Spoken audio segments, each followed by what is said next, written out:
Morning, Sal. On that note, we'll get started. Apologize for being late, a couple minutes, but I guess you guys got entertained by Sal. So, all right. So we'll not practice this morning. Will be Cam Phillips, Corey Thompson, and Trent Murphy. As you know, you'll see Corey out there this morning. He'll be a little bit limited, just on a precautionary basis for us, just getting him acclimated, really, more than anything else. And from that, we will open it up to your questions. We'll be getting the first reps in the preseason game at quarterback on Thursday. Yeah, we've got a plan. We'll talk about that as we move forward here. Coach, can he confirm that Corey Coleman passed his physical? He did, yes. So you have a plan, but you're just not ready to announce the plan publicly. Yeah, I believe in sharing it with the players first. So that's what we'll do. We'll share it. We'll talk about it. We've got a plan, like I've said. We'll continue to talk about it as we get into our game, and we'll go from there. You guys will see this morning. You'll see us stay with the rotation like we've been. AJ will be out there this morning with the first group. Would it be possible that both of those guys could get some time with the first group? Yeah, it could be. Thursday? Yeah, it could be. What do you make of how the fans? I mean, it's almost it's difficult to not notice how the fans have embraced Josh Allen. I mean, he sneezes and they cheer. But you know, with Josh, I mean, everything that he does and just how they've engaged with Josh. Have you noticed that around camp? You know, I have to a point. I think that comes a little bit with the territory of where he was drafted and the passion of our fan base. So we certainly appreciate the excitement. I get it. You know, I've been around that before a little bit, and it's awesome. It's fun to watch. It's fun to watch from a distance as well, and just see a fan base and our players, whether it's Josh or any of our players, really make a genuine connection. Will Coleman play Thursday? We'll see. We're still talking through that. Again, we're just because he just got here, Josh, we're just going to get him acclimated and take it one day at a time right now. With Trent Murphy, he's been out for almost a week now with a groin injury. Is there any, like, I don't know if long-term concern is the issue, but is there any concern that he's going to continue to miss like a legitimate amount of time here?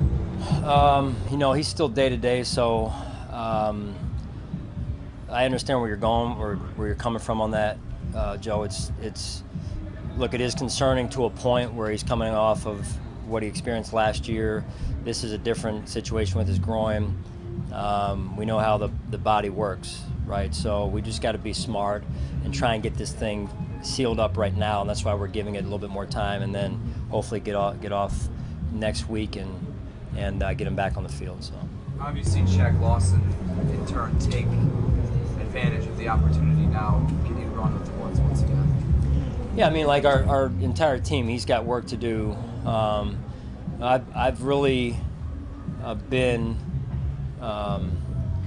you know, I like how he's worked to this point in camp in terms of the detail, right?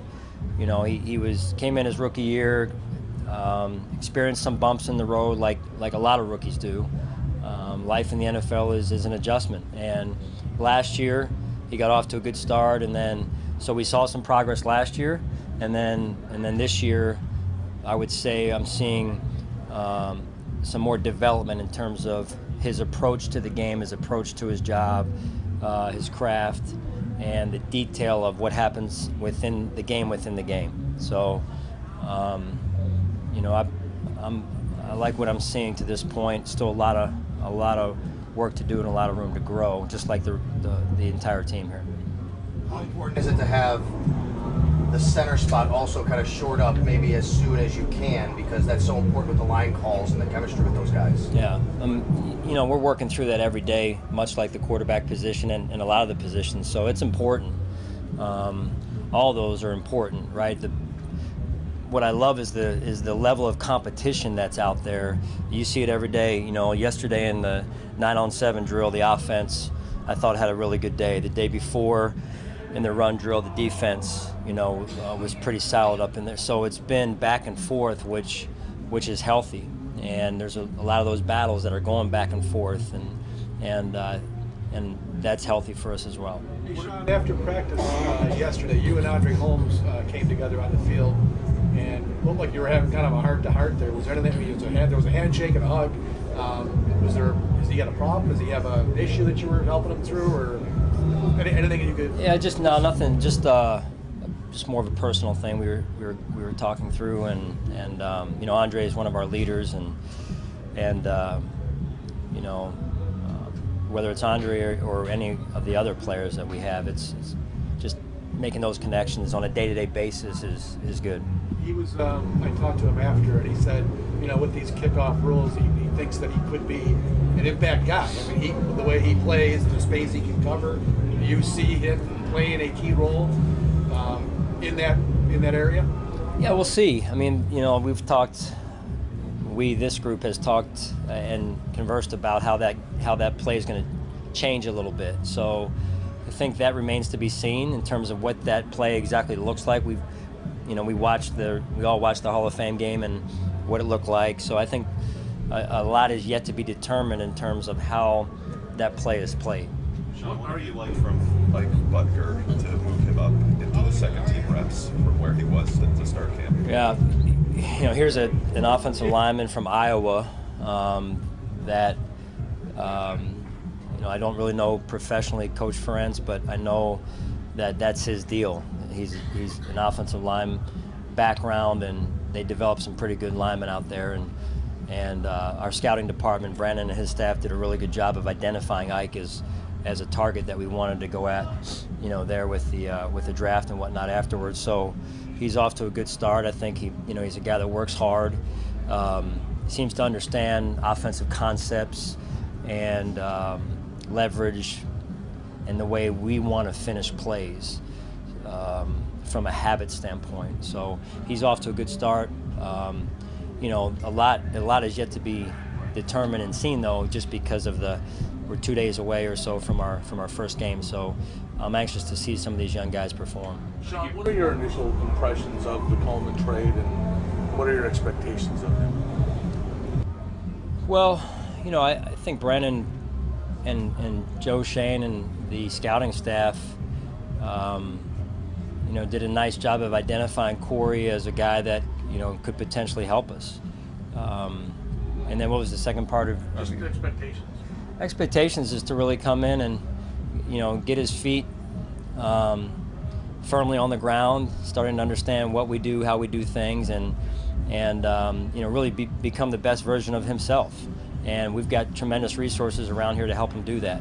You've seen different players do that when they've come to the Buffalo Bills over the last year and change. And whether it's Micah Hyde, Jordan Poyer, just to name a few, you guys have named some of the other ones in your articles that you write.